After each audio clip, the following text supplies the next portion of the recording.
Am I the a-hole for getting remarried quickly after my husband cheated and left me? I, 40 female, met my husband Ben, 38 male, in 2015 through mutual shared interests. We began dating, and at the end of 2016, Ben proposed to me, and I said yes. We had a wedding at the end of 2019 before COVID. I was the happiest I had ever been. I had married my best friend, and I believe that our marriage and relationship were perfect. We had our ups and downs the same as any relationship, but never had any significant fight or issues that would have tainted the relationship. After the COVID lockdown ended and we were able to return to work as normal and be more social, I started noticing changes in Ben. He would set up his work schedule so that he was away from home more. He wouldn't accompany me to things like movies or family outings. He would get short and snappy with me. He just began to feel cold and distant. In my heart, I felt like he had already left me. In March of 2022, I had to travel out of state for a weekend. While I was gone, Ben would not answer my phone calls, texts, etc. He also disconnected and deactivated the security systems at our home. All red flags.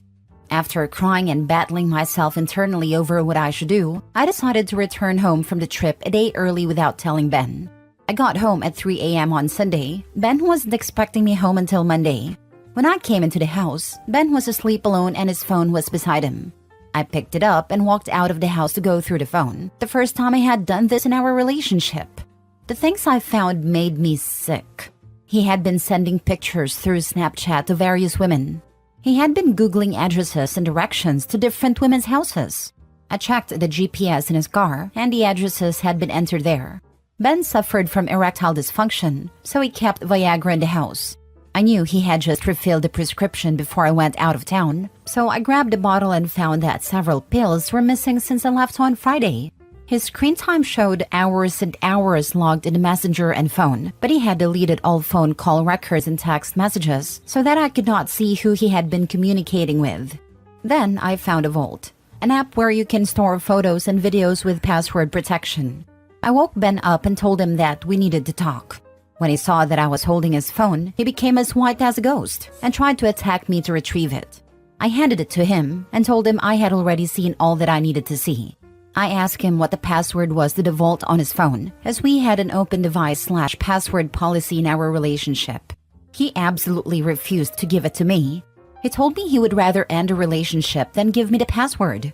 That told me everything I needed to know. I took steps the following few days to initiate divorce proceedings. I was so devastated that my rock, my best friend, my partner in life, had treated me like this, and so easily tossed our 7-year relationship away. I went into a state of depression. I could not eat and lost close to 30 pounds, could not sleep, missed several days of work, had to go to counseling and take medications to try to feel normal.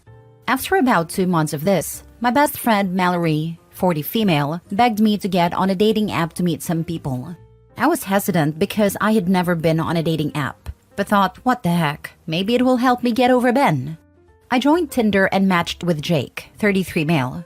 Jake and I had a lot of fun chatting with one another and eventually decided to meet in person. I was open and honest about my situation with Jake and let him know about my divorce and ex-husband. Jake thought Ben was an idiot for ending our marriage and losing a woman like me. Jake and I increasingly began spending time together and we were inseparable after a few weeks. A few months later in the summer of 2022, Jake asked me if we could be exclusive. In December of 2022, Jake surprised me and asked me to marry him. I was a whirlwind of emotions, but I said yes. Of course, this news made it to social media and that's when I began hearing from Ben again. Ben contacted me to let me know that it was embarrassing to him that I have moved on so quickly and that I was publicly engaged. He was also upset in my choice of partner as he made sure to let me know that he did not approve of Jake for me. I don't even know why he cared, because he cheated on me and ended our marriage. Jake and I got married in 2023 at a tropical destination wedding. It was beautiful, and Jake went above and beyond to make it special for me. Ben reached out to me again to let me know that I looked like the cheater in our relationship, because I moved on so quickly and got remarried. So, am I the a-hole for moving on and remarrying quickly after my ex-husband cheated on me and left me? Now for the top comments. Not a-hole. Stop harassing me. If you are that concerned about my reputation, I'll happily share the screenshots to clear up who cheated. Yep, perfect social media post.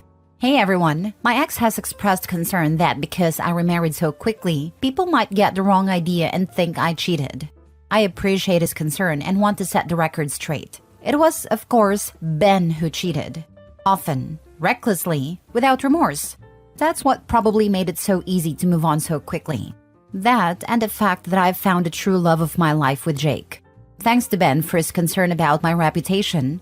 Please feel free to message me if you want photos or screenshots from the debacle. Not a-hole. Ben doesn't get a say in your life anymore. It's wonderful you've found happiness. Ignore Ben and block him. Yep, Ben is embarrassed that OP moved on to someone else so quickly after they split. Maybe he should have been more embarrassed that he moved on to several other people while they were still married. Ben is scum. Pay him no mind and be happy, OP. And none of them wanted him. Next story. Am I the a-hole because I told my ex-husband's son the truth about why we divorced and how he came to be? I, 45 female, used to be married to Dave, 46 male. We were together for 4 years and married for 5 years, from age 18 to 27. I thought the relationship was going well, until I discovered Dave was having an active affair with Carol, who was 25 at the time and is now 43. During that time, I collected evidence, consulted a divorce lawyer, and presented Dave with the divorce papers. Dave did not protest and left me for Carol as she was pregnant, and I had trouble conceiving. As the divorce proceeded, I discovered I was pregnant. Through my moral judgment, I decided to keep the baby and have primary custody, as Dave was enamored with his new fling with Carol. I would give birth to a healthy baby boy in Mark, and Carol would give birth with Nate. Dave would initially deny paternity of Mark, but with DNA test, it is proven he is the father. The boys would grow up to become friends and have a solid relationship despite tense nature of what transpired between Dave and me. The boys are now 17 and entering their senior year of high school. Nate was over last weekend and seemed different, as his mood was sour and he seemed upset. Sitting down with him, I asked what was wrong, and though he appeared apprehensive, he opened up to me about some relationship problems he had been going through. His girlfriend of 2 years had cheated on him, and he was having trouble dealing with the drawbacks of it. He asked me whether or not two individuals could reconcile after infidelity. I was honest with him, and said that it depends on the individuals, though it was often better if both parties moved on, as trust between the two had been broken and was not easily repaired. He seemed to take the answer in stride, but then asked me a question I wasn't sure I was prepared for. Is that what happened between you and my father? I confirmed that it had, which is why Dave and I divorced. That his father cheated on me with his mother, which resulted in his birth. He seemed conflicted and responded, so it's all been a lie? I asked him about that statement, and apparently his father said that I cheated on him. I corrected him on that point and stated the reason for our divorce was infidelity on his father's part, and I had evidence for it. He thanked me for the conversation and said he needed to go home now as it was getting late. I wished him safe travels and thought nothing else of it until a few hours later when I received an angry phone call from Carol blasting me for why she argued with her son. He went home to have it out with his father over the situation, but he wasn't home yet and couldn't wait. He had a very contentious verbal spat with Carol, calling her some unpleasant names I would not repeat. Now she is calling me a home wrecker. Oh, the irony in that statement. And that I'm an a-hole for poisoning her son's mind. Am I the a-hole for what I discussed with him? Edit. To clarify and answer some common questions I've seen. 1. Nate and Mark know they're half-brothers from a young age. I share custody with Dave, as he would have Mark on the weekends and some holidays. I edited to clarify the relationship, as some were confused about how Nate didn't know he had a brother, but he did. 2. I never discussed with Nate in explicit detail why I and his father didn't work out, as it only came up in that particular conversation. I explained it to Mark at one point when he entered high school, and I asked him his opinion on myself dating at this point, as he is getting older but has a relationship with his father to an extent, and he seemed fine with it. 3. This will be the last time I update, as this was meant to be a throwaway account and posting. Please take my experience as you will. Hopefully it may help or intrigue someone. He's been poisoned with the truth, not a-hole. He was poisoned with lies. He is detoxing on the truth. Detox can be rough, but the end result is a healthier person. I guarantee you that boy already knew. Born extremely close to a half-sibling, and your mom and dad are divorced but your dad and stepmom aren't. Plus, mom and stepmom don't get along. Not that hard to figure out, especially if/when the relatives are whispering behind closed doors and acting suspicious when the topic comes up.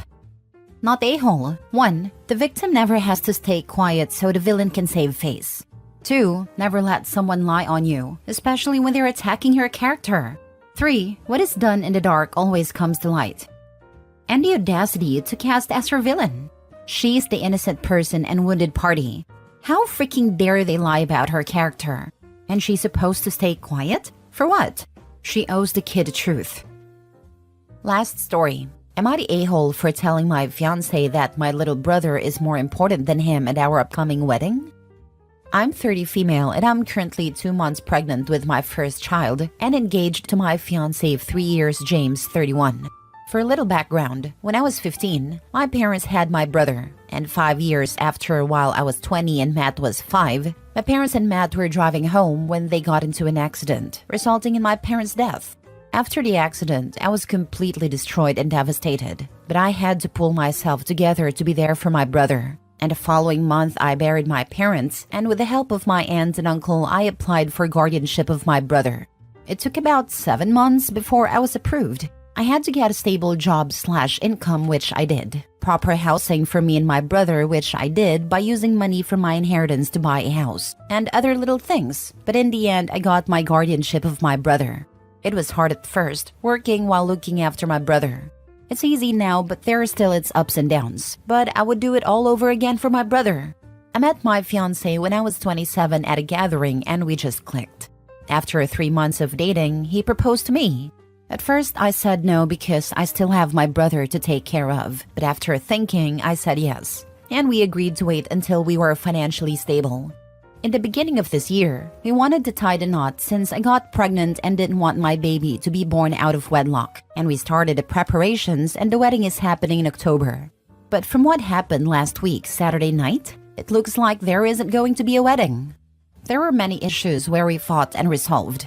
For example, the wedding date, the date my fiancé wanted for the wedding was on my brother's birthday.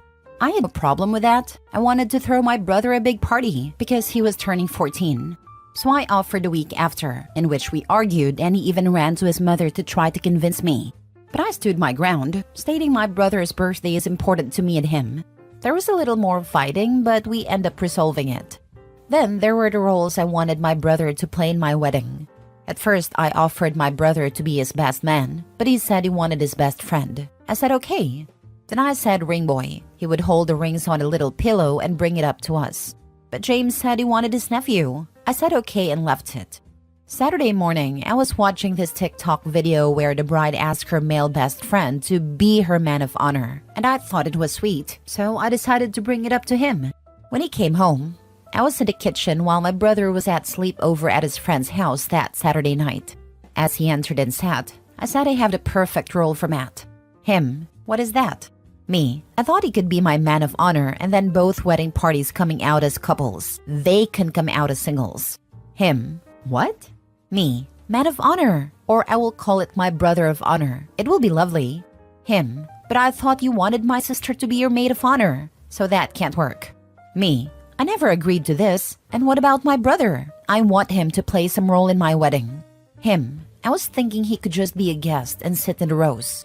I was completely shocked. I wanted my brother to be in my wedding and not some side guest. I didn't know what to say. He wanted to put my brother on the sidelines. His whole family was playing some part of the wedding, and most of the bridesmaids were his cousins. Only 2 were close friends. But this he couldn't grant me? I stopped what I was doing and told him no. It was my wedding too, and I want my brother to be my man of honor. And he started that his sister was better, and my brother would be guest, and he didn't want children in the wedding parties. I completely lost it and started arguing with him from one thing to the next. Since Saturday, he hasn't come home, only sending his brother to pick up some of his stuff. And his mother and sister have been blowing up my phone that I'm a selfish woman, and so what if my brother is a guest? So the last time they called was Wednesday night, and I went crazy in both of them, using language I'm not proud of. But I end the call with, yes, my brother is more important than him at his wedding if it's happening, and I will never put him in front of Matt.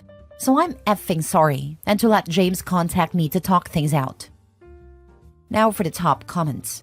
Not the a-hole. Pump the brakes on marrying this man, baby, who runs home to mommy when his temper tantrum doesn't get him what he wants. Then he has his family gang up on his pregnant girlfriend. He does not care about you, your wants or your needs. He's selfish, self-centered, manipulative, a bully, abusive, and honestly, a complete tool. It seems you're only marrying him because you don't want your child born out of wedlock. Please reconsider. His mask is slipping, since now he's trapped you with a pregnancy and next a marriage. This is what abusers do. You need to talk to your brother and see if your stupid baby daddy has been saying anything to him, like threats, or how things are going to be when he's the man of the house. Based on what you've said, I bet he either has or has some grand plans as to how life will be in your home. And for the love of God, do not put that man on the deed on your house. In fact, if you go through with the marriage, get a prenup. Bet he loses his mind when you do. You are a great mom to your brother, and you did it all on your own. He's your child, and you are absolutely, positively doing the right thing here. You will be a great mom to your baby as well. If you marry this man, you'll just be parenting another child. This man is 1000% going to toss your brother's things on the yard the second your brother is 18. He does not care about what you want. It's all about him. Leave him with his mommy for 2 weeks, and just notice how much easier your life is. I doubt he'd wait until 18. I'm thinking 14 or 15. Not a-hole. By his logic, your brother should be his best man. Or at the very least, a groomsman. But he is not offering that, is he? Dude is jealous of OP's brother. OP, if you marry this man, he will be talking about having your brother move in with your aunt or some other relation within the month, so you two can start your real family. He sees your brother as a disposable obstacle in the way of the life he wants, and he will try to remove him sooner or later. Protect yourself, your brother, and your unborn child, and do not marry this person. After 3 months of dating, he proposed. This was already a red flag that should have given you pause about him. Then all of the other nonsense. Your soon-to-be ex is jealous of your brother and has planned to cancel him from yours/his life after the wedding. I'd be 100% rethinking having a kid with someone like this. He will be jealous of the baby and thinking up ways to destroy that kid's self-esteem, place in the family, and more.